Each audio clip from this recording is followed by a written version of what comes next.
New Year to all students. Happy New Year, sir. આગામી 2021 નું વર્ષ ખૂબ આર્થિક રીતે, સામાજિક રીતે, શૈક્ષણિક રીતે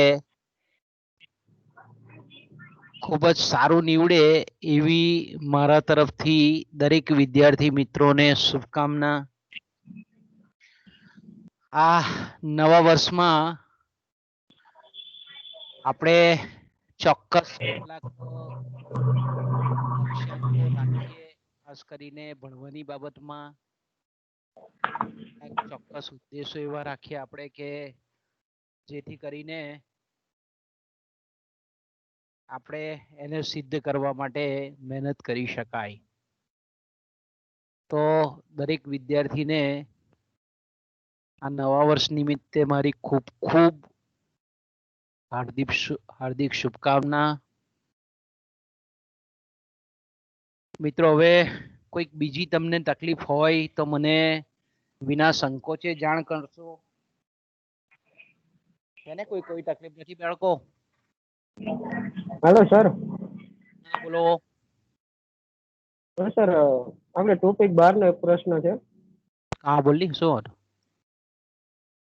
સર, આપણે 2020 માં જીડીપી આંક આપણે 2020 નો જોયો. એમાં ભારતનો લગભગ ચીન સિવાય બધા દેશનો નીચે ગયેલો છે અને ચીનનો 4.5% ઉપર ગયેલો છે. એનું સર મેઇન કારણ શું? એટલે શું? આર્થિક GDP વિકાસનો દર, આર્થિક વૃદ્ધિનો દર? જીડીપી આંકમાં સર જો કુલ રાષ્ટ્રીય પેદાશ કહેવાય ને, કુલ ઘરેલું પેદાશ. અચ્છા. હા હા હા. હા સર, બરાબર. તો આપણે પણ જો ચીન દ્વારા આપણે કોરોનાની ઉત્પત્તિ થઈ, એના દ્વારા બધું વિશ્વનું ઠપ પડેલું છે. બરાબર બરાબર. બધાનો આંક નીચે ગયો જીડીપી આંક, બરાબર. ત્યાં પણ લોકડાઉન હતું. એ સિવાય આપણે સર્જિકલ સ્ટ્રાઇક છે એપો પર એપ્લિકેશન. આમાં મૂળ એવું છે, જો મારી વાત ભરત સાંભળ, કે ચીન છે તે સામ્યવાદી દેશ છે, બરાબર. અને સામ્યવાદી દેશમાં આપણે એમ કહીએ ને કે સરકાર બહુ પ્રબળ હોય, મજબૂત હોય. બીજું, ચીનમાં આપણે જાણીએ છીએ તે પ્રમાણે કે ચીન એ કટ્ટર સામ્યવાદી દેશ છે અને સામ્યવાદી દેશમાં આપણે એનો ભૂતકાળ જોઈએ છે કે ઇવન ઔદ્યોગિક ક્ષેત્રના કર્મચારીઓ પણ જો હડતાલ પાડે તો એને 1 મિનિટનો સંકોચ કર્યા વગર એને તરત જ નોકરીમાંથી કાઢી મૂકવામાં. સ્ટુડન્ટોએ હડતાલ પાડેલી હતી તે એ લોકોને બી બહુ જબરજસ્તીથી એ લોકોએ દબાવી દીધેલી, ચીન વાળાએ, કારણ કે એ સામ્યવાદી દેશ છે. આપણે ત્યાં કેવું છે, લોકશાહી છે. એટલે આપણે બહુ ખરેખર જે ચીન જેવો જે એકદમ કટ્ટર નિર્ણય ખરેખર લે છે તેવું આપણે લઈ શકતા નથી, કારણ કે આપણે ડેમોક્રેટિક કન્ટ્રી છે એટલા માટે. એટલે આપણે એમ કહીએ કે આપણે જાણીએ છીએ કે ભારતમાં લોકડાઉન થયેલું છે તો લગભગ બધું જ મોટે ભાગે આપણે એમ કહીએ કે બધું બંધ હતું. એ મોટી મોટી કંપનીઓથી માંડીને નાના નાના એકમો. ત્યારે ચાઇના, મેં કીધું તેમ કે સામ્યવાદી દેશ છે ને એની કોઈ વિગત આપણી પાસે નથી. એ લોકોની અંદર એ લોકોની નીતિ કેવી છે, કારણ કે એ લોકોના પોતાના સેટેલાઇટ છે. એ આપણે એમ કહીએ કે ગૂગલ કે યાહુ કે આવા જે ઇન્ટરનેશનલ આપણે એમ કહીએ કે સર્ચ એન્જિનો છે તેનો પણ એ લોકો ઉપયોગ નથી કરતા. એટલે એ લોકોના સેટેલાઇટ પણ એવા છે, સંચાર માધ્યમો પણ એ લોકોના પોતાના છે. એટલે એ લોકોની દેશની અંદર શું થાય છે તે વિશ્વને બહુ જલ્દી ખબર પડતી નથી. એટલે એ લોકોએ એકચ્યુઅલમાં કોરોના વાયરસની ઇફેક્ટ કેટલી ચાઇના પર થયેલી હતી, એ લોકોની ઉત્પાદકતા પર કેટલી થયેલી હતી તે આપણે એકચ્યુઅલ જાણી શકીએ નહીં. ત્યારે ભારત એવો દેશ છે કે જેમાં આપણે માહિતીનો પ્રચાર કરીએ છીએ, પ્રસાર કરીએ છીએ. આ બે મેઇન ડિફરન્સ છે. એટલે સ્વાભાવિક છે કે ભાઈ ત્યાં આપણે અહીંયા ભારતમાં કોઈ પણ નિર્ણયો લેવાના હોય તો એમાં આપણે ઘણા બધા યુનિયનો છે કે ઘણા બધા એવા પક્ષો છે કે જે તરત આપણે એમ કહીએ કે તરત જ આપણે રોડ પર ઉતરી જાય ને નિર્ણય લેવામાં શાસક પક્ષને તકલીફ ઊભી કરે, જ્યારે ત્યાં કોઈ વિપક્ષ જ નથી. ચાઇનામાં કોઈ વિપક્ષ નથી કે કોઈ એવું એસોસિએશન નથી કે જે તરત રોડ પર ઉતરી જાય. એટલે આપણે એમ કહી શકીએ કે આર્થિક વિકાસની દ્રષ્ટિએ બીજું એ લોકોની શ્રમિકોની ઉત્પાદકતા બહુ જ સોલિડ છે. એ લોકોની જે ઉત્પાદકતા છે, આપણો અહીંયા શ્રમિક છે તો દાખલા તરીકે 8 કલાક કામ કરે તો આપણે એમ કહી શકીએ કે ધારો કે કાપડ હોય તો કાપડ 8 કલાકમાં 100 મીટર વણતો હોય ભારતનો શ્રમિક, તો 8 કલાકમાં ત્યાં 1000 મીટર કાપડ વણે. એટલે બધી જ રીતે આપણે એમ કહીએ કે ટેકનોલોજી છે, માનવ સંસાધન છે, માનવ શ્રમિકોની ઉત્પાદકતા છે, આ બધી જ બાબતોમાં જો આપણે એમ કહીએ કે ચીન બહુ ફાર બેટર છે, બહુ ચડિયાતું છે. બીજું માર્કેટ બહુ મોટું છે, વસ્તી એની લગભગ 1.5 અબજની ઉપર છે. તો આ બધા ફેક્ટર જવાબદાર છે એના માટે, બરાબર. ઇવન આપણે કહીએ કે અમેરિકા પણ એની ઇકોનોમીમાં હસ્તક્ષેપ નથી કરતી. આજે અમેરિકાના બજારમાં પણ ચાઇના મેડ વસ્તુઓ વપરાય છે. મોટે ભાગે જે ઉત્પાદન વિશ્વની મોટાભાગની કંપનીઓ છે તે બધી ચાઇનામાં સ્થાનીયકૃત થયેલી છે. કારણ કે નીતિ બહુ ચોખ્ખી છે, લોકો સ્પષ્ટ છે. બોલ બીજું કઈ ભરત? બસ એ જ હતું. કેમ કે હે ને આપણે ભારત સિવાય પણ હે ને 10 દેશના ભારત સિવાય પણ 10 દેશના નામ છે જેની ઇકોનોમી પાછળ ગઈ છે. એટલે આમાં આપણે જો હું એમ કહું કે એક બાજુ આપણે એવું કહીએ છીએ કે શેર બજાર છે તે કોઈ પણ દેશનો એક આપણે એમ કહીએ કે ઇન્ડિકેટર છે, બેરોમીટર છે. તો સેન્સેક્સ તો આપણે કહીએ છીએ કે 50,000 પહોંચવાનો. કારણ કે ઘણી વખત આમાં પોલિટિકલ ઇકોનોમિક ડેટા પબ્લિશ થતા હોય, વાસ્તવમાં પરિસ્થિતિ જુદી હોય અને રાજકીય રીતે બતાવવાના જે આંકડાઓ છે તે અલગ હોય. એટલે તમે આંકડાઓ કે હવા પરથી આપણે એમ કહી નહીં શકીએ કે આ જ સત્ય છે, એમ છતાં આપણે સ્વીકારવું પડે છે ઘણી વખત. બોલ કેવું છે, આગળ જઈએ હવે? હા ચાલો ચાલો, મજા આવે. કોઈ બી પ્રશ્ન હોય તો પૂછવાનું, વાંધો નહીં. હા ઓકે, તો મિત્રો આપણે જાણીએ છીએ તે પ્રમાણે ગઈકાલે આપણે જે ચર્ચા કરતા હતા અને એમાં પણ ખાસ કરીને મેં કીધું તેમ કે એકમલક્ષી અર્થશાસ્ત્ર અને એકમલક્ષી અર્થશાસ્ત્રના કાર્યક્ષેત્રની આપણે ગઈકાલે ચર્ચા કરી. અને આપણે જાણીએ છીએ તે પ્રમાણે કે એકમલક્ષી અર્થશાસ્ત્રનું જે કાર્યક્ષેત્ર છે તેમાં મુખ્ય 3 શાખાઓ પડે છે. પહેલી શાખા આપણે જોઈ તે પ્રમાણે કે વસ્તુનું મૂલ્ય નિર્ધારણ કઈ રીતે થાય છે એને સમજાવતી જે કંઈ પણ થિયરીઓ છે, જે કંઈ પણ સિદ્ધાંતો છે, તેનું સમગ્ર વિશ્લેષણ એ આપણે પહેલી શાખામાં કરીએ છીએ. અને એમાં પણ આપણે જાણીએ છીએ તે પ્રમાણે કે માંગનો નિયમ, માંગના પ્રકારો, માંગને અસર કરતા પરિબળો, માંગ વિધેય, માંગની સાપેક્ષતાઓ, એમાં માંગની મૂલ્ય સાપેક્ષતા, માંગની પ્રતિમૂલ્ય સાપેક્ષતા, માંગની આવક સાપેક્ષતા અને માંગની વિજ્ઞાપન સાપેક્ષતા. આ સાપેક્ષતાઓનો પણ આપણે અભ્યાસ કરીએ છીએ. ત્યાર પછી ઉત્પાદનને લગતા જે કંઈ પણ સિદ્ધાંતો છે, ઉત્પાદનને લગતી જે કંઈ પણ થિયરીઓ છે એનો પણ આપણે અભ્યાસ કરીએ છીએ આ પહેલી શાખામાં. કે ભાઈ કોઈ પણ વસ્તુનું ઉત્પાદન કોને કહેવાય, ઉત્પાદનના જે કંઈ પણ નિયમો છે એ ઉત્પાદનના નિયમો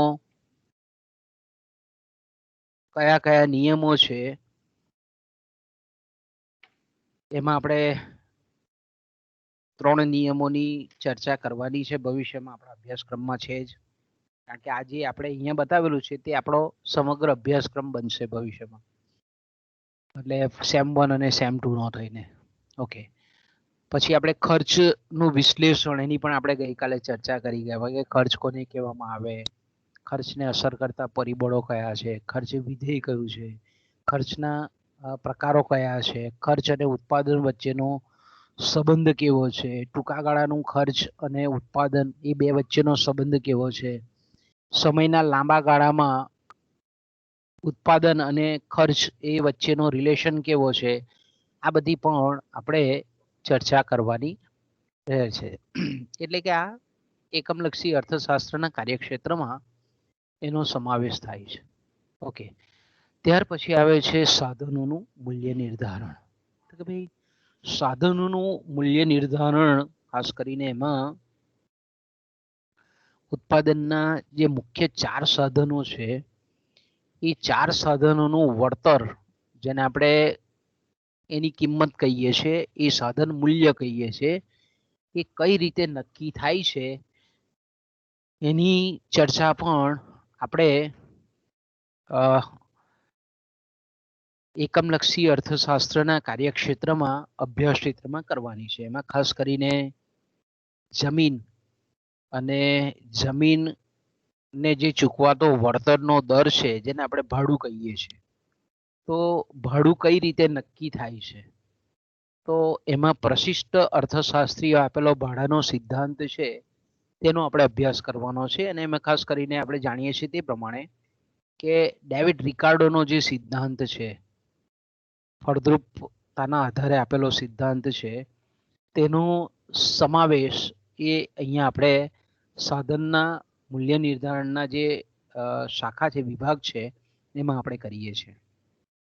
પછી ભાડું કોને કહેવાય, તફાવતી ભાડું કોને કહેવાય, કરારી ભાડું કોને, આર્થિક ભાડું કોને કહેવાય, ભાડું અને ભાડા જેવી આવક, જેને આપણે આભાસી ભાડું, એને ક્વોઝી રેન્ટ કહીએ છીએ ઇંગ્લિશમાં, એ ભાડા જેવી આવક કોને કહેવાય, એનો પણ અભ્યાસ આપણે આ વિભાગ હેઠળ, પેટા વિભાગ હેઠળ કરવાનો છે. પછી આવે છે શ્રમિકોને ચૂકવાતું વેતન. તો કે ભાઈ ઉત્પાદનના સાધન તરીકે શ્રમિકોને જે વળતર ચૂકવવામાં આવે છે તેને આપણે વેતન કહીએ છીએ. તો વેતનનો મતલબ કરારી વેતન, પછી વાસ્તવિક વેતન, નાણાકીય વેતન, લઘુત્તમ વેતન, એક જ વ્યવસાયમાં અલગ અલગ વેતન શા માટે પ્રવર્તે છે, પછી વાસ્તવિક વેતનને અસર કરતા પરિબળો કયા છે, આ બધા જે સિદ્ધાંતો છે અથવા તો જે મુદ્દાઓ છે તેનો અભ્યાસ આપણે આ સાધનોના મૂલ્ય નિર્ધારણના વેતનના મુદ્દા હેઠળ એનો આપણે ડિટેલમાં અભ્યાસ કરવાનો છે.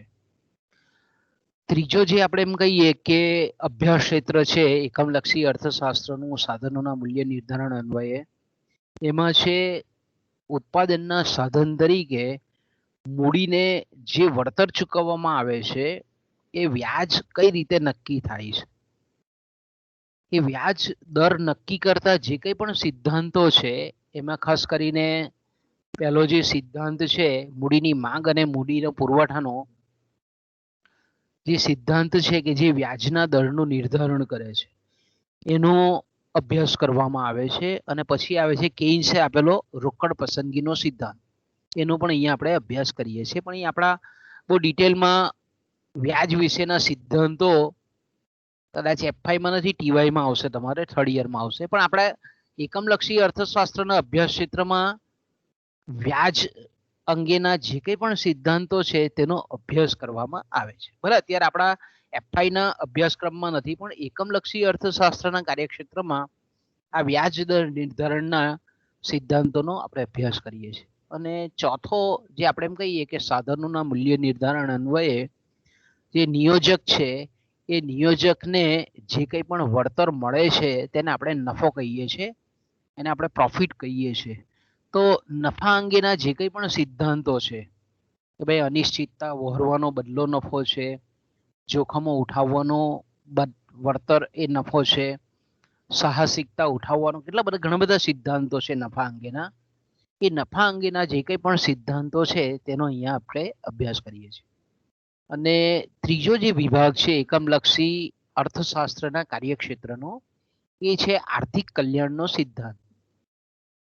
તો કે ભાઈ એકમલક્ષી અર્થશાસ્ત્રમાં જે કંઈ પણ ઉત્પાદનના સાધનોથી જે કંઈ પણ રાષ્ટ્રીય ઉત્પાદનનું નિર્માણ થાય છે એની જે વહેંચણી થાય છે અલગ અલગ ઉત્પાદનના સાધનો અન્વયે, તો આપણે એમ કહીએ કે વહેંચણી યોગ્ય રીતે થયેલી છે કે કેમ, એને લીધે લોકોની ભૌતિક સુખાકારી સિદ્ધ થયેલી છે કે નહીં, લોકોના આર્થિક કલ્યાણમાં વધારો થયેલો છે કે કેમ, એને તપાસતા જે કંઈ પણ સિદ્ધાંતો છે એનો અભ્યાસ આ ત્રીજી શાખામાં કરવામાં આવે છે.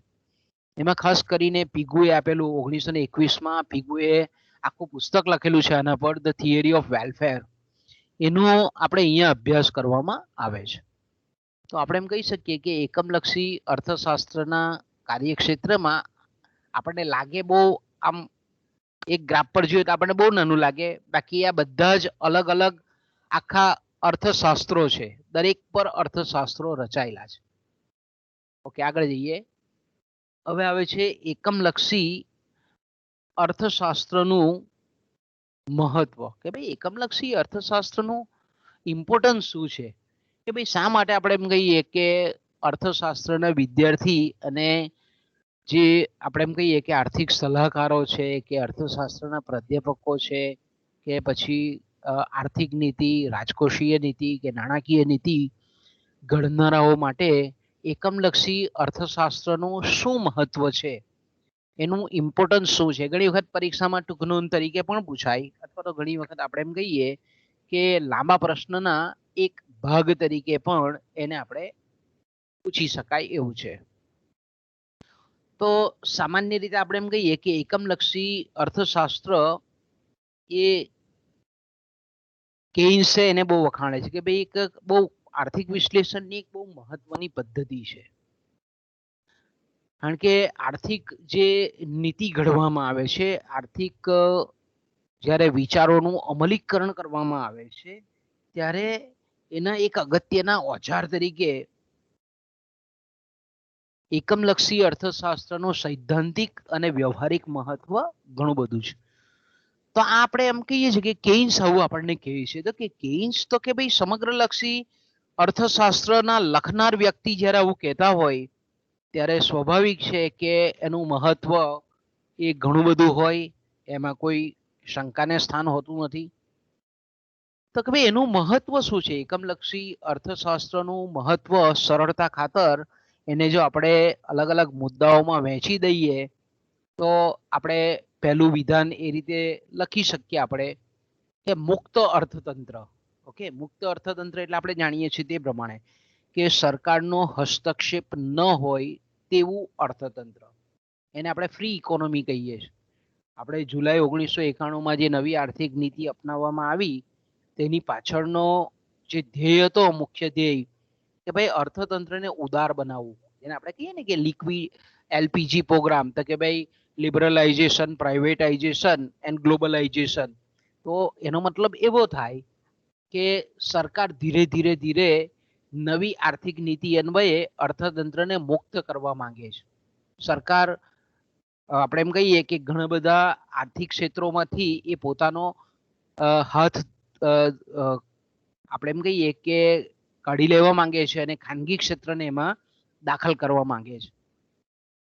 તો આપણે એમ કહી શકીએ કે મુક્ત અર્થતંત્ર એટલે સરકારના હસ્તક્ષેપ વગરનું અર્થતંત્ર.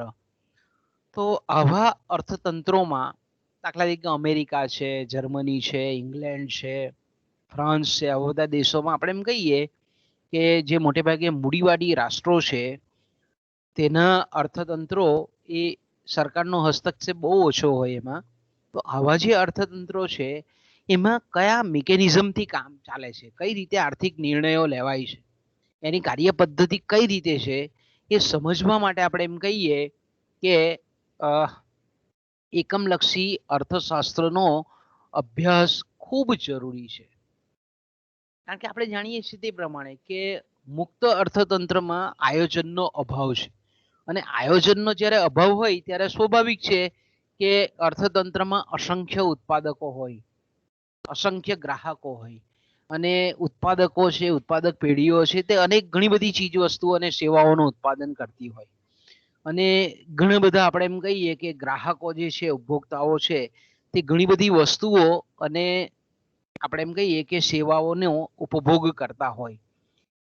તો આપણે એમ કહીએ કે એક બાજુ ઉત્પાદક પેઢીઓ છે, ઉત્પાદકો છે, વેપારીઓ છે, ધંધાદારીઓ છે, મોટી મોટી કંપનીઓ છે, અને બીજી બાજુ આપણે એમ કહીએ કે જે કંપનીઓ જે કંઈ પણ વસ્તુઓ અને સેવાઓનું સર્જન કરે છે એનો ઉપભોગ કરનારા ગ્રાહકો છે. એટલે આપણે એમ કહી શકીએ કે એક બાજુ ઉત્પાદકોએ પણ અલગ રીતે નિર્ણય લેવા પડે અને બીજી બાજુ આપણે એમ કહીએ કે વપરાશકર્તા વર્ગે ગ્રાહકોએ પણ પોતાની પાસેની જે કંઈ પણ આવક છે, નાણું છે, એના સંદર્ભમાં આપણે એમ કહીએ કે નિર્ણયો લેવા પડતા હોય છે. તો આવા આપણે એમ કહીએ કે આવા અર્થતંત્રમાં કે જે ગ્રાહક પણ મુક્ત છે અને પેઢી પણ મુક્ત છે, તો આવા સંજોગોમાં આપણે એમ કહી શકીએ કે આવા જે સ્વતંત્ર વિશિષ્ટ ગ્રાહકો છે, વિશિષ્ટ પેઢીઓ છે, એવા ઘટકો કઈ રીતે સંતુલિત બને છે, કઈ રીતે નિર્ણય લે છે, કઈ રીતે ખરીદી કરે છે, ઉત્પાદકો કઈ રીતે ઉત્પાદન કરે છે, આ સમતુલાની પ્રક્રિયાને સમજાવવા માટે, સમજવા માટે, સમજૂતી માટે એકમલક્ષી અર્થશાસ્ત્રનો અભ્યાસ ખૂબ મહત્વનો છે, ખૂબ ઉપયોગી પુરવાર થાય છે. ઓકે, પછી આપણે એમ કહીએ કે સામાન્ય રીતે બીજી રીતે બી આપણે એમ કહીએ કે ભાઈ મુક્ત અર્થતંત્રમાં સરકારનું આયોજન બહુ ઓછું હોય, અંકુશો બહુ ઓછા હોય. તો તેવા સંજોગોમાં આપણે એમ કહીએ કે આવું જે નિરંકુશ જે ભાવતંત્ર દ્વારા અર્થતંત્ર ચાલતું હોય ત્યારે સ્વાભાવિક છે કે ભાઈ ઘણા બધા સાધનોની માંગ ઊભી થાય, અછત ઊભી થતી હોય અને એવા સંજોગોમાં આપણે એમ કહીએ કે આવું આયોજન વિનાનું જે મુક્ત અર્થતંત્ર છે એમાં કાર્યક્ષમ સાધનોની ફાળવણી થાય છે કે નહીં, લોકોની જે કંઈ પણ જરૂરિયાતની વસ્તુઓ છે તેમને જરૂર છે તેટલા પ્રમાણમાં વસ્તુઓનો પુરવઠો ઉપલબ્ધ થાય છે કે કેમ, એ જ રીતે આપણે એમ કહીએ કે સાધનોની જ્યારે પેઢીઓ ફાળવણી કરતી હોય ત્યારે સીમાંત ઉત્પાદકતા મુજબ કુલ ઉત્પાદનની વહેંચણી થાય છે કે કેમ, આવા બધા જે કંઈ પણ આપણે એમ કહીએ કે વાસ્તવિક અર્થતંત્ર કેવું છે તો કે જટિલ અર્થતંત્ર છે, આંટી ગુટી વાળું અર્થતંત્ર છે. તો આવું અર્થતંત્ર કાર્યક્ષમ ઢબે ચાલે છે કે કેમ એ તપાસવા માટે એકમલક્ષી અર્થશાસ્ત્રની ખૂબ આવશ્યકતા છે. ઓકે, બીજું જે મહત્વ છે આપણે એમ કહીએ તો ખાસ કરીને એકમલક્ષી અર્થશાસ્ત્રનું તો કે ભાઈ એકમલક્ષી અર્થશાસ્ત્ર એ રાજ્યની અથવા તો સરકાર, રાજ્ય શબ્દ જો પાછું અહીંયા મારે એક સ્પષ્ટીકરણ તમારે કરવું પડે કે ભાઈ રાજ્ય એટલે અર્થશાસ્ત્રમાં જ્યારે રાજ્ય શબ્દ આવે ત્યારે તમારે સમજવાનું કે આ દેશના સંદર્ભમાં વાત થાય છે. રાજ્ય શબ્દ એ કોઈ કન્ટ્રી માટે ઉપયોગ થાય છે. આપણે ભારત દેશ છે એનું એક રાજ્ય એ પોલિટિકલ સીમા છે, ગુજરાત રાજ્ય, મધ્યપ્રદેશ, મહારાષ્ટ્ર, પણ જ્યારે અર્થશાસ્ત્રમાં રાજ્ય શબ્દ આવે છે ત્યારે કોઈક એક દેશના સંદર્ભમાં એ શબ્દનો ઉલ્લેખ થાય છે. ઓકે, તો આપણે એમ કહી શકીએ કે એકમલક્ષી અર્થશાસ્ત્ર રાજ્યની જે કંઈ પણ આર્થિક નીતિ છે એનું મૂલ્યાંકન કરવાના વિશ્લેષણાત્મક સાધનો પૂરા પાડે છે. ઓકે, તો આપણે એમ કહી શકીએ કે ભાઈ એકમલક્ષી જે અર્થશાસ્ત્ર છે એ ઉત્પાદન છે, વહેંચણી છે, વપરાશના ક્ષેત્રે મહત્તમ ઉત્પાદકતા, કાર્યક્ષમતા ક્યારે સિદ્ધ થાય છે એ અંગેની પહેલા તો કન્ડિશન્સ દર્શાવે છે, શરતો દર્શાવે છે, અને એ શરતોને આધારે આપણે એમ કહી શકીએ કે રાજ્યની કે સરકારની નીતિ યોગ્ય છે કે કેમ, ઈચ્છનીય છે કે કેમ. દાખલા તરીકે આપણે એમ કહીએ કે સરકારે ધારો કે goods and service tax GST પોતાની કરવેરાની નીતિમાં હમણાં નાખ્યો, બરાબર, થોડાક 2 વર્ષ પહેલા આપણે કહીએ તો કે ભાઈ જીએસટી છે તો અન્ય ટેક્સની જગ્યાએ, બરાબર, પહેલા વેચાણ વેરો હતો, સેલ ટેક્સ હતો, મૂલ્ય વર્ધિત વેરો હતો, વેલ્યુએટેડ ટેક્સ જેને આપણે કહીએ તે ઘણા બધા વેરાઓ હતા. એની જગ્યાએ સરકારે પોતાની જે કરવેરાની નીતિ છે એ કરવેરાની નીતિમાં જીએસટી દાખલ કર્યો. ઓકે, હવે જીએસટી કેટલા અંશે યોગ્ય છે એ તપાસવાનું કોણ કામ કરે? તો કે ભાઈ એકમલક્ષી અર્થશાસ્ત્ર. એકમલક્ષી અર્થશાસ્ત્ર શું કરે છે કે ભાઈ સરકારે કોઈ પણ આર્થિક નીતિ એટલે મેં કીધું તેમ કે ભાઈ કરવેરાની નીતિ અપનાવી, નવો કર નાખ્યો તો એની સમાજના કલ્યાણ પર કેવી અસર થાય છે એ જાણવું હોય તો એની માહિતી આપણને એના પરથી ખબર પડે, એકમલક્ષી અર્થશાસ્ત્રના અભ્યાસ પર. આપણે અલગ અલગ પેઢીઓને જઈને પૂછીએ કે ભાઈ કેવું છે આ સરકારે જીએસટી નાખ્યો તો એ કેવો છે, યોગ્ય કર છે કે અયોગ્ય છે? તો આપણને ઘણા વેપારીઓ એવું કહે કે ના સારો છે, ઘણા વેપારીઓ આપણને ધંધાદારીઓ એવું કહે કે ભાઈ બહુ યોગ્ય નથી, થોડીક આમાં આટલી તકલીફો છે. તો આપણે એનું મૂલ્યાંકન કરીએ, સરકારની આર્થિક નીતિ શું કરીએ છીએ, એનું મૂલ્યાંકન કરીએ છીએ, ઇવેલ્યુએશન કરવામાં આવે છે. અને પછી જ જરૂર લાગે તો આર્થિક નીતિમાં બદલાવ લાવવામાં પણ મહત્વનું નીવડે કે ભાઈ મેજોરિટી વર્ગ જો એવું કહેતો હોય કે આ જીએસટી છે તે સારો છે પણ એમાં આટલી ક્ષતિઓ છે, તો સરકારે સમયાંતરે આપણે એમ કહીએ કે એ નીતિનું મૂલ્યાંકન કરે અને પછી એમાં સુધારા પણ કરે. એ જ રીતે આપણે એમ કહીએ કે લઘુત્તમ વેતન છે, બરાબર, સરકાર આપણે જાણીએ છીએ તે પ્રમાણે કે દર વર્ષે લઘુત્તમ વેતનના આંકડાઓ બહાર પાડે. ઓકે, સરકાર શું કરે છે દર વખતે લઘુત્તમ વેતન કે ભાઈ દરેક ઉદ્યોગ પ્રમાણે દરેક ઉદ્યોગના દરેક આર્થિક પ્રવૃત્તિ છે એના જે આપણે એમ કહી શકીએ કે શ્રમિકો છે, કર્મચારીઓ છે, એના માટે અમુક લઘુત્તમમાં લઘુત્તમ વેતન એને આપવું જોઈએ, મિનિમમ જેને આપણે વેજીસ કહીએ છીએ ઇંગ્લિશમાં, એ આપવું જોઈએ. અને એ કઈ રીતે નક્કી થાય તો કે ભાઈ જે શ્રમિક છે જે ઉદ્યોગનો, એની ઉત્પાદકતા કેવી છે, એની સીમાંત કાર્યક્ષમતા કેવી છે, એ પ્રમાણે એને વેતન આપવું જોઈએ.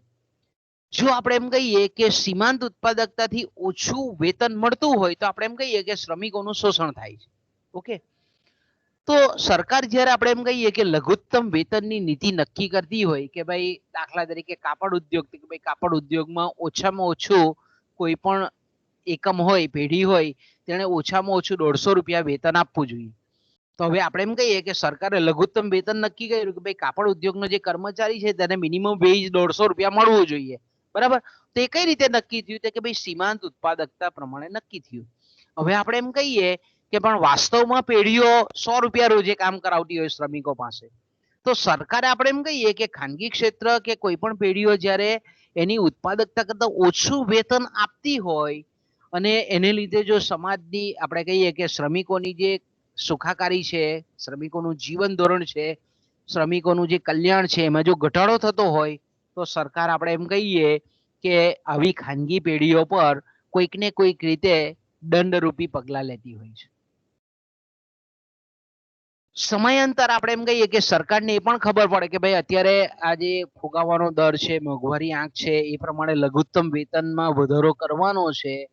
તો તેવા સંજોગોમાં સરકારને ખબર પડે કે ભાઈ આજથી 5 વર્ષ પહેલા કાપડ ઉદ્યોગના કર્મચારી માટે 150 રૂપિયાનો રોજ રાખેલો હતો, એ અત્યારે યોગ્ય નથી, એની જગ્યાએ 250 કરવો જોઈએ. તો આનો ખ્યાલ પણ આપણને એકમલક્ષી અર્થશાસ્ત્રના વિશ્લેષણ પરથી ખબર પડે. કારણ કે સમયાંતર આપણે એમ કહીએ કે શ્રમિકોની જે સીમાંત ઉત્પાદકતા છે તેમાં પણ બદલાવ આવે, આર્થિક પરિસ્થિતિમાં પણ બદલાવ આવે, મોંઘવારીના દરોમાં પણ ફેરફાર આવે. તો તેવા સંજોગોમાં આપણે એમ કહીએ કે સરકારની જે કંઈ પણ નીતિ છે લઘુત્તમ વેતન અંગે, આ એક ખાલી દાખલો છે, દરેક નીતિમાં એવું, બરાબર. આપણે ઘણી વખત જોઈએ છે કે ભાઈ એક પુલ બનાવ્યો હોય અથવા તો આપણે એમ કહીએ કે સરકારે કોઈક પોતાનો આપણે એમ કહીએ કે પ્રોજેક્ટ નાખેલો હોય તો પછી ત્યાં આપણે બધાને પૂછવામાં આવે, એનો સર્વે લેવામાં આવે કે ભાઈ આ પ્રોજેક્ટ સાકાર કર્યો તેનાથી કેવું લાગે છે, તમને ફાયદો થયો કે નહીં થયો? એટલે ઘણા આપણને જોઈએ છે કે ભાઈ જો આપણે કહીએ કે બહુજન જો વધારે મેજોરિટી જો એવું કહેતી હોય કે ના ભાઈ આ સરકારનું કામ ખરેખર સારું છે, તો આપણે એમ કહીએ કે સરકારને એના પરથી ખબર પડે કે ભાઈ આ નીતિ જે આપણે ઘડેલી છે ને એનો અમલ કરેલો છે તે યોગ્ય છે.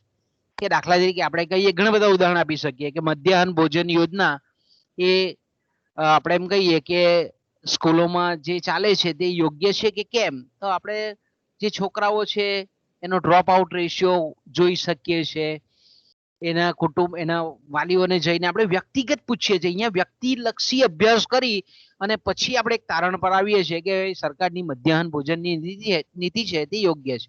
એને લીધે આપણે એમ કહીએ કે નિરક્ષરતાનો દર ઘટેલો છે, પછી આપણે એમ કહીએ કે બાળકોનું શિક્ષણ લેવાના વર્ષોમાં વધારો થયેલો છે.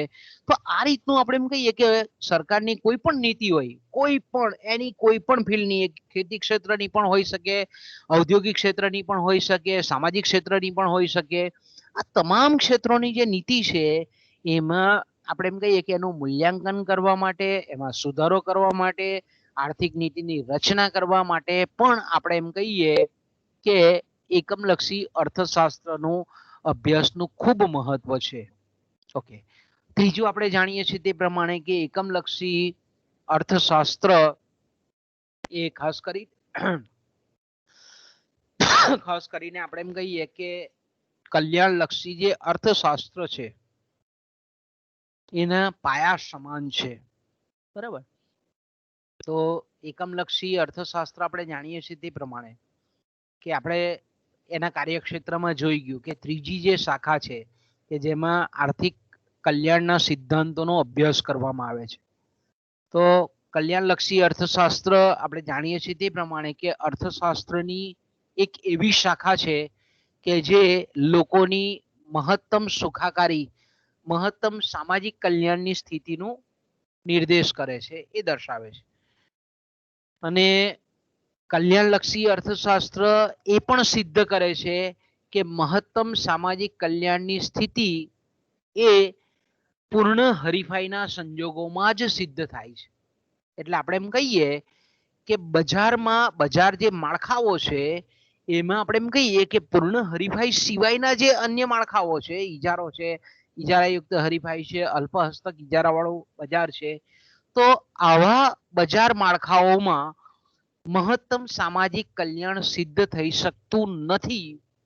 એટલે આપણે એમ કહી શકીએ કે અન્ય બજારના સ્વરૂપો છે, બજારના પ્રકારો છે, તેના કરતા પૂર્ણ હરીફાઈ વાળું બજાર એ મહત્તમ સામાજિક કલ્યાણ સિદ્ધ કરે છે, મહત્તમ ઉત્પાદન આપે છે, ઉત્પાદનના સાધનોને યોગ્ય વળતર આપે છે. તો આવા સંજોગોમાં આપણે એમ કહીએ કે અન્ય બજાર માળખા કરતા કયું માળખું યોગ્ય છે, એટલે કે પૂર્ણ હરીફાઈનું માળખું યોગ્ય છે, તો એનો કઈ રીતે અમલ કરી શકાય, ઉત્પાદનના સાધનોનો બગાડને કઈ રીતે અટકાવી શકાય, એનો ખ્યાલ આપણને એકમલક્ષી અર્થશાસ્ત્રના અભ્યાસ પરથી જ ખબર પડે છે.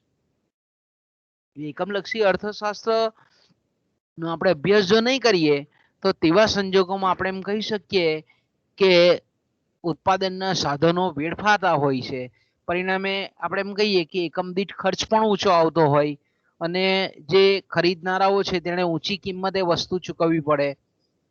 પેઢીઓ છે તો તેને આપણે જાણીએ છીએ તે પ્રમાણે કે ઉત્પાદનના સાધનોને ઉત્પાદકતા કરતા વધારે વળતર ચૂકવવું પડે.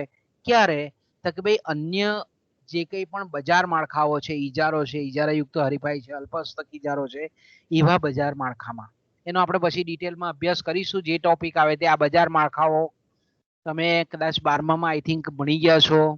પૂર્ણ હરીફાઈ વાળું બજાર એટલે સમાન ગુણી વસ્તુનું ઉત્પાદન કરતા અસંખ્ય ખરીદનારાઓ, વેચનારાઓ આવેલા હોય, બજારમાં મુક્ત પ્રવેશ હોય, ઉત્પાદનના સાધનો સંપૂર્ણ ગતિશીલ હોય, વાહન વ્યવહાર ખર્ચનો અભાવ હોય, તો તેવા બજારને આપણે પૂર્ણ હરીફાઈ વાળું બજાર કહીએ છીએ. ઈજારો એટલે આપણે જાણીએ છીએ તે પ્રમાણે કે કોઈ પણ ઉદ્યોગમાં કે અર્થતંત્રમાં કોઈ પણ વસ્તુ કે સેવાનો એક અને માત્ર એક જ ઉત્પાદક હોય તો તેને આપણે ઈજારો કહીએ છીએ અને આપણે મોનોપોલી કહીએ છીએ. એ જ રીતે આપણે એમ કહી શકીએ કે તદ્દન નજીકની અવેજી વસ્તુઓ નહીં પરંતુ અસમાન ગુણી વસ્તુઓનું ઉત્પાદન કરતા વિશાળ સંખ્યામાં ઉત્પાદક પેઢીઓ આવેલી હોય અને એ લોકો પોતાની વસ્તુમાં આપણે એમ કહીએ કે વિભિન્નતા ઊભી કરતા હોય અને આપણે એમ કહી શકીએ કે જેમાં વિજ્ઞાપન ખર્ચ, જાહેરાત ખર્ચ ખૂબ અગત્યનો છે તેવું બજાર છે ઇજારાયુક્ત હરીફાઈ વાળું બજાર.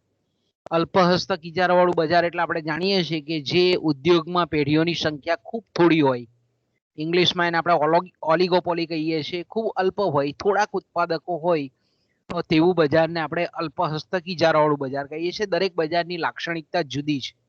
આ બધા જ બજારોમાંથી આપણે જાણીએ છીએ તે પ્રમાણે કે પૂર્ણ હરીફાઈ વાળું બજાર એ શ્રેષ્ઠતમ બજાર છે કે જેમાં ઉત્પાદનના સાધનોનો ઓછામાં ઓછો દુર્વ્યય થાય છે, ગ્રાહકોને ખૂબ વ્યાજબી કિંમતે વસ્તુ મળે છે. તો આ જો આપણે જાણવું હોય તો આપણે એમ કહી શકીએ કે એકમલક્ષી અર્થશાસ્ત્રનો અભ્યાસ એ કરવો પડે, તો જ આપણને ખબર પડે, અન્યથા ખબર પડે નહીં.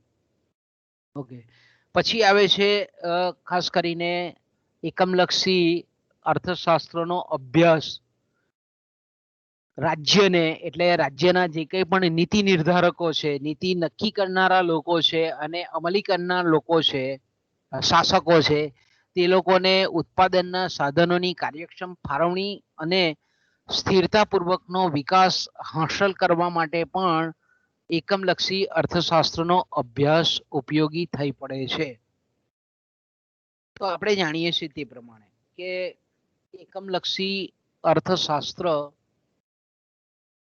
એ એવું શાસ્ત્ર છે, મેં કીધું તેમ કે રાજ્યની જે આર્થિક નીતિ છે એ નીતિ એક તો નક્કી કરવામાં, એ નીતિ અન્વયે ઉત્પાદનના સાધનોની ફાળવણી કરવામાં, એટલે કે કયા વિભાગમાં, કયા ક્ષેત્રમાં નાણાકીય સાધનો કે ભૌતિક સાધનો જે છે તે કઈ રીતે ફાળવવા અને સ્થિરતાપૂર્વકનો વિકાસ. સ્થિરતાપૂર્વકનો વિકાસ એટલે આપણે શું કહીએ કે જેને અર્થતંત્રમાં જે ચક્રીય ઘટનાઓ છે, તેજી અને મંદીની ઘટનાઓ છે, ફુગાવો છે, નાણાં સંકોચન છે, આવી જે ઘટનાઓ છે એ ન બને એ પ્રકારનો વિકાસ હાંસલ કરવા માટે એકમલક્ષી અર્થશાસ્ત્રનો અભ્યાસ કરવો ખૂબ ઉપયોગી છે. કે દાખલા તરીકે આપણે જાણીએ છીએ કે ભાઈ સરકાર પાસે આપણે કરવેરા નાખે છે, બરાબર? સરકાર આપણે એમ કહીએ છીએ કે સમાજમાં કરવેરા નાખે છે, અર્થતંત્રમાં અલગ અલગ પ્રકારના કરવેરા નાખે છે. ઓકે, હવે આપણે એમ કહીએ કે સરકાર એ કરવેરા દ્વારા એની આવક પ્રાપ્ત કરે છે, જેને આપણે પબ્લિક ઇન્કમ કહીએ છીએ, જેને આપણે જાહેર આવક કહીએ છીએ. હવે આ જે જાહેર આવક પ્રાપ્ત કરે છે, તો એ જાહેર આવક જે પ્રાપ્ત કરે છે એને કયા કયા ક્ષેત્રોમાં ફાળવવી? કે ભાઈ માળખાગત સુવિધામાં વધારો કરવો, શિક્ષણ પાછળ ખર્ચો કરવો, જાહેર આરોગ્ય પાછળ ખર્ચ કરવો. તો આને આપણે સાધનની ફાળવણી કહીએ છીએ. નાણાકીય સાધન જે કરવેરા રૂપી મેળવા એને અલગ અલગ વિભાગોમાં કઈ રીતે ફાળવાય કે જેથી કરીને સ્થિરતાપૂર્વકનો અર્થતંત્રમાં વિકાસ સિદ્ધ કરી શકાય. તો આની ખબર ત્યારે જ આપણને પડે કે જ્યારે એકમલક્ષી અર્થશાસ્ત્રના અભ્યાસથી વાકેફ હોય. ઓકે, ત્યાર પછી આપણે એમ કહી શકીએ કે એકમલક્ષી અર્થશાસ્ત્ર જે છે તે જે સંચાલકો છે, સંયોજકો છે, પેઢીના માલિકો છે, મૂડીપતિઓ છે, એ મૂડીપતિઓ પાસેના જે કંઈ પણ મર્યાદિત સાધનો છે, જે કંઈ પણ વૈકલ્પિક ઉપયોગિતા ધરાવતા જે સાધનો છે, એ સાધનોને કઈ રીતે ફાળવવા કે જેથી કરીને એ સાધનનો ઇષ્ટતમ ઉપયોગ થઈ શકે અને મહત્તમમાં મહત્તમ ઉત્પાદકતા પ્રાપ્ત કરી શકાય, એ અંગેનું માર્ગદર્શન પણ પૂરું પાડે છે. એકમલક્ષી અર્થશાસ્ત્રની બીજી અગત્યતા કઈ છે તો કે ભાઈ અહીંયા આપણે કીધું કે રાજ્યને તો સાધનોની કાર્યક્ષમ ફાળવણીમાં એ ઉપયોગી મહત્વતા ધરાવે છે, અગત્યનું છે જ, પણ સાથે સાથે આપણે એમ કહીએ કે પેઢીઓ છે, ખાનગી ક્ષેત્ર છે, સંચાલકો છે, મોટી મોટી કંપનીના ડાયરેક્ટરો છે, મુકેશ અંબાણી જેવા ઉદ્યોગપતિઓ છે, આવા જે કંઈ પણ આપણે એમ કહીએ કે સંચાલકો છે, એની પાસેના જે કંઈ પણ ઉત્પાદનના સાધનો છે, એ ઉત્પાદનના સાધનોને કઈ રીતે ફાળવવા એ અંગેનું માર્ગદર્શન પણ એ એકમલક્ષી અર્થશાસ્ત્ર પ્રોવાઈડ કરે છે, પૂરું પાડે છે. એ જ રીતે આપણે એમ કહીએ કે ભાઈ સંચાલકો જે છે, મોટી મોટી કંપનીના જે માલિકો છે, પેઢીઓ છે, બોર્ડ ઓફ ડિરેક્ટર્સ છે, એ લોકોએ જ્યારે આપણે એમ કહીએ કે પોતે જે વસ્તુ ઉત્પાદન કરે છે, પોતે જે વસ્તુ બનાવે છે, એની આગામી સમયગાળામાં માંગ કેવી રહેશે, જેને આપણે માંગનો અંદાજ કહીએ છીએ, જેને આપણે માંગની આગાહી કહીએ છીએ, એ માંગની આગાહી કરવા માટે પણ એકમલક્ષી અર્થશાસ્ત્ર એ ખૂબ ઉપયોગી પુરવાર થાય છે. એકમલક્ષી અર્થશાસ્ત્ર દ્વારા આપણે એમ કહીએ કે પેઢીઓ છે, મલ્ટીનેશનલ કંપનીઓ છે, એ એક તાગ મેળવી શકે, એક અંદાજો મેળવી શકે કે ભાઈ આપણે જે વસ્તુ બનાવીએ છીએ, કે દાખલા તરીકે મારુતિ કંપની છે, તે મારુતિ કંપની વાળો વિચારે કે ભાઈ મારે 2021-22 મારું સેલ કેટલું રહેશે, કયા મોડલનું કેટલું સેલ રહેશે, એનો જ્યારે અંદાજ એને મેળવવાનો હોય, કારણ કે માંગની આગાહી કરે તો જ એને અત્યારે વર્તમાન સમયમાં ઉત્પાદન માળખું ગોઠવવાની સમજ પડે. તો એની આગામી સમયગાળામાં કેટલી એની પ્રોડક્ટની પેદાશની કેટલી માંગ રહેશે, એનો વર્તમાન સમયમાં અંદાજ એને કાઢવો પડે. તો એ કાઢવા માટે એકમલક્ષી અર્થશાસ્ત્ર બહુ મહત્વનું પુરવાર થાય. અને એ માંગનો અંદાજ વર્તમાનમાં કાઢે, જે વાસ્તવમાં માંગ ભવિષ્યમાં થવાની છે, પણ અત્યારે એનો અંદાજ કાઢે અને એ પ્રમાણે ઉત્પાદનના સાધનોની ફાળવણી કરવી પડે. એ ઉત્પાદનના સાધનો એટલે મશીનો એને નાખવા પડે, પ્લાન્ટનું વિસ્તરણ કરવું પડે, શ્રમિક આપણે એમ કહીએ કે મૂડી સાધનો લાવવા પડે, અલગ અલગ નાણાકીય સંસ્થાઓ પાસેથી ધિરાણ એકત્ર કરવું પડે, શેર બજારમાંથી એને ઇક્વિટી ઊભી કરવી પડે, નાણાકીય ભંડોળ ઊભું કરવું પડે. તો બધાનો ખ્યાલ એને એકમલક્ષી અર્થશાસ્ત્રના અભ્યાસ દ્વારા એને ખબર પડે. તો આપણે એમ કહી શકીએ એ જ રીતે કોઈ પણ વસ્તુનો ઉત્પાદન ખર્ચ કેટલો આવે છે, કે ભાઈ ઘણી બધી કંપનીઓ છે, તે ઘણી બધી વસ્તુઓ બનાવતી હોય, બરાબર, કે દાખલા તરીકે આપણે એમ કહીએ કે ટાટા કંપની છે, તો ટાટા કંપની છે તો મીઠું પણ બનાવે છે, અને ટ્રક પણ બનાવે છે, કાર પણ બનાવે છે, સોફ્ટવેર પણ બનાવે છે, ટાટા કંપનીની ડીશ પણ છે, એક જ કંપની છે ટાટા, પણ ઘણી બધી વસ્તુઓ બનાવે છે. તો આપણે એમ કહીએ કે ઘણી બધી બહુવિધ વસ્તુઓનું ઉત્પાદન કરતી પેઢીઓ છે, એ પેઢીઓ પૈકી કોઈ એક વસ્તુ ઉત્પાદન કરવાનો ઉત્પાદન ખર્ચ કેટલો આવે છે, એનો ખ્યાલ પણ એને એકમલક્ષી અર્થશાસ્ત્રના અભ્યાસ દ્વારા જ પ્રાપ્ત થાય છે. તો આપણે એમ કહી શકીએ કે સરકારની સાથે સાથે, રાજ્યની સાથે સાથે ખાનગી સંચાલકોને માટે પણ એક માર્ગદર્શન રૂપ એકમલક્ષી અર્થશાસ્ત્રનો અભ્યાસ કામ લાગે છે, અગત્યનો બને છે. ઓકે, ત્યાર પછી આવે છે એકમલક્ષી અર્થશાસ્ત્ર એ આંતરરાષ્ટ્રીય વ્યાપારના પ્રશ્નોની છણાવટમાં પણ મદદરૂપ બને છે. ઓકે, એકમલક્ષી અર્થશાસ્ત્ર આપણે જાણીએ છીએ તે પ્રમાણે કે હવે આંતરરાષ્ટ્રીય વેપાર એટલે તમારે એ શબ્દનો અર્થ પણ બરાબર જાણી લેવો પડે. કે સામાન્ય રીતે આપણે એમ કહીએ કે આંતરિક વેપાર અને આંતરરાષ્ટ્રીય વેપાર, બરાબર, બે પ્રકારના વેપારો છે આપણી પાસે. એક છે આંતરિક વેપાર અને બીજો છે આંતરરાષ્ટ્રીય વેપાર. ઓકે, આંતરિક વેપાર એટલે શું? તેને આપણે આંતરરાજ્યકીય વેપાર પણ કહીએ છીએ, એને આંતર પ્રાદેશિક વેપાર તરીકે પણ એને આપણે ઓળખીએ છીએ. તો કે ભાઈ આંતરિક વેપાર એટલે એક જ દેશના અલગ અલગ રાજ્યો વચ્ચેનો વેપાર, અલગ અલગ પ્રદેશો વચ્ચેનો વેપાર, અલગ અલગ જિલ્લાઓ વચ્ચેનો વેપાર, જિલ્લો અને તાલુકા પ્લેસ વચ્ચેનો વેપાર, જિલ્લો અને કોઈ ગામ વચ્ચેનો વેપાર, એટલે અલગ અલગ પ્રદેશો વચ્ચેનો, અલગ અલગ રાજ્યો વચ્ચેનો, એક જ દેશના અલગ અલગ રીજન વચ્ચેનો જે વેપાર છે તેને આપણે આંતરિક વેપાર કહીએ છીએ. ઓકે, અને બીજો જે વેપાર છે તેને આપણે આંતરરાષ્ટ્રીય વેપાર કહીએ છીએ, એને વૈશ્વિક વેપાર તરીકે પણ એને આપણે ઓળખીએ છીએ. તો આપણે એમ કહી શકીએ કે આંતરરાષ્ટ્રીય વેપાર એટલે વિશ્વના બે દેશો વચ્ચેનો જે વેપાર છે તેને આપણે આંતરરાષ્ટ્રીય વેપાર કહીએ છીએ. તો હવે આંતરરાષ્ટ્રીય વેપાર આપણે જાણીએ છીએ તે પ્રમાણે કે અત્યારે જ પેલા ભરતે સવારે પ્રશ્ન પૂછ્યો કે ભાઈ ચાઇના જે છે તો એનો જે જીડીપી છે એ કેમ આપણને અન્ય રાષ્ટ્રો કરતા ઊંચો દેખાય છે? તો આપણે જાણીએ છીએ તે પ્રમાણે કે એકમલક્ષી અર્થશાસ્ત્રના અભ્યાસ પરથી આપણને એ જાણવા મળે કે ભાઈ આંતરરાષ્ટ્રીય વેપારને લીધે કયા દેશોને વધારે ફાયદો થયો છે અને કયા દેશોને નુકસાન થયેલું છે. આંતરરાષ્ટ્રીય વેપાર પરથી શું ખબર પડે કે ભાઈ આંતરરાષ્ટ્રીય વેપારના લાભ કયા રાષ્ટ્રોને વધારે મળેલા છે અને કયા રાષ્ટ્રોને ઓછા મળેલા છે. કારણ કે આપણે જાણીએ છીએ તે પ્રમાણે કે દાખલા તરીકે આપણે બજારમાં જઈએ છીએ તો ચાઇનાની વસ્તુ આપણને મળે છે બહુ સસ્તામાં મળે છે. બરાબર, બધા જ આપણે એનાથી વાકેફ છે કે ભાઈ પહેલા આપણે ભારતીય કોઈ બેટરી લેવા જઈએ તો આપણને 500 રૂપિયાની બેટરી મળતી હતી. આજે આપણે 50 રૂપિયાની ટોર્ચ ખરીદી શકીએ છીએ, બેટરી ખરીદી શકીએ છીએ. આપણે દરેક વસ્તુમાં જોઈએ તો ચાઇના જ્યારથી આવ્યું છે, ચાઇના જ્યારે આપણે એમ કહીએ કે એણે આંતરરાષ્ટ્રીય વેપારમાં જે વૃદ્ધિ કરેલી છે એને લીધે આપણે એમ કહીએ કે દરેક દેશના જે સ્થાનિક ઉત્પાદકો છે એનો આપણે એમ કહીએ કે એ આંતરરાષ્ટ્રીય વેપારને લીધે ઘણું બધું સહન કરવું પડ્યું છે.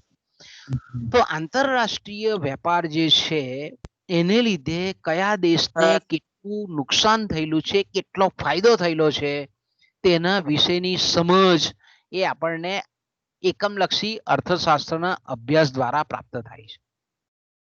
તો ચાઇનીઝ વસ્તુ ભારતના બજારમાં આવી એટલે સ્વાભાવિક છે કે ભારતના ઉત્પાદકો જે આપણે એમ કહીએ કે એ વસ્તુનું ઉત્પાદન કરતા હતા તો એને મૂડીરોકાણ એનું ઘટી જાય, નફો ઘટે એટલે મૂડીરોકાણ ઘટે, મૂડીરોકાણ ઘટે એટલે રોજગારી ઘટે, રોજગારી ઘટે એટલે ભારતના જે કંઈ પણ શ્રમિકો છે તે લોકોની આવક ઘટે, અસરકારક માંગ ઘટે, વપરાશ ઘટે. તો આવા પ્રશ્નો બધા આંતરરાષ્ટ્રીય વેપારને લીધે ઉદ્ભવે છે.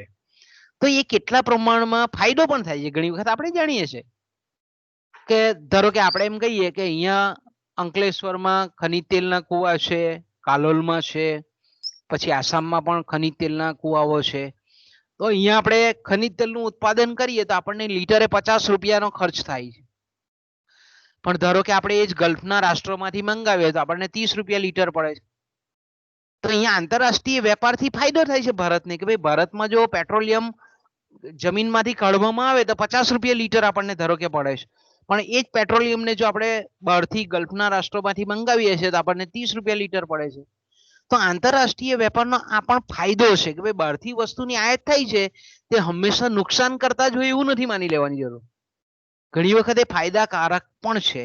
તો આંતરરાષ્ટ્રીય વેપારથી કેટલો ફાયદો થયેલો છે, કેટલો નુકસાન થયેલો છે, વ્યાપારની શરત કયા દેશને વધારે અનુકૂળ છે, કયા દેશ માટે વધારે પ્રતિકૂળ છે, આવા બધા જે પ્રશ્નો છે એ પ્રશ્નોની સમજ આપણને એકમલક્ષી અર્થશાસ્ત્રના અભ્યાસ પરથી જ પ્રાપ્ત થાય છે. એ જ રીતે આપણે એમ કહી શકીએ કે એકમલક્ષીના અર્થશાસ્ત્ર દ્વારા જે લેણદેણની તુલા છે, લેણદેણની તુલા એટલે એને આપણે બેલેન્સ ઓફ પેમેન્ટ ઇંગ્લિશમાં કહીએ છીએ. એ સમતોલ છે કે અસમતોલ છે. લેણદેણની તુલા એટલે આપણે જાણીએ છીએ તે પ્રમાણે કે વિશ્વના અલગ અલગ દેશો સાથેના જે વેપાર છે એ તમામ જે આયાત અને નિકાસ મૂલ્ય છે એનું સરવૈયું દર્શાવતી તુલા છે. તો આપણે એમ કહીએ કે જો આયાત મૂલ્ય એ નિકાસ મૂલ્ય કરતા વધારે હોય તો લેણદેણની તુલા પ્રતિકૂળ છે એમ આપણે કહી શકીએ. એનાથી ઉલટું નિકાસ મૂલ્ય જો આયાત મૂલ્ય કરતા વધારે હોય તો તેવા સંજોગોમાં સમતુલિત છે, અનુકૂળ છે વેપાર લેણદેણની તુલા એમ આપણે કહી શકીએ. તો આપણે એમ કહી શકીએ કે આંતરરાષ્ટ્રીય વેપારને લીધે કયા દેશ સાથે ની જે આપણે એમ કહીએ કે લેણદેણની તુલા છે તે સમતોલિત છે, અનુકૂળ છે, પ્રતિકૂળ છે એનો ખ્યાલ આપણને એકમલક્ષી અર્થશાસ્ત્રના અભ્યાસ દ્વારા પ્રાપ્ત થાય છે. એ જ રીતે આપણે એમ કહીએ કે વિદેશી હુંડિયામણનો દર જેને આપણે વિનિમય દર કહીએ છીએ એ વિનિમય દર કઈ રીતે નક્કી થાય છે કે ભાઈ $1 મૂલ્ય 77 રૂપિયા તો કે ભાઈ એ કઈ રીતે નક્કી થાય છે એનો ખ્યાલ પણ આપણને એકમલક્ષી અર્થશાસ્ત્રના અભ્યાસ પરથી જ આપણને મળે છે. તો મિત્રો અહીંયાથી અટકીએ કારણ કે તમારો પાછળ બાજુમાં પીરિયડ હશે એટલે અહીંયાથી આપણે વિરામ લઈએ છીએ. ઓકે, અહીંયાથી આપણે અટકીએ.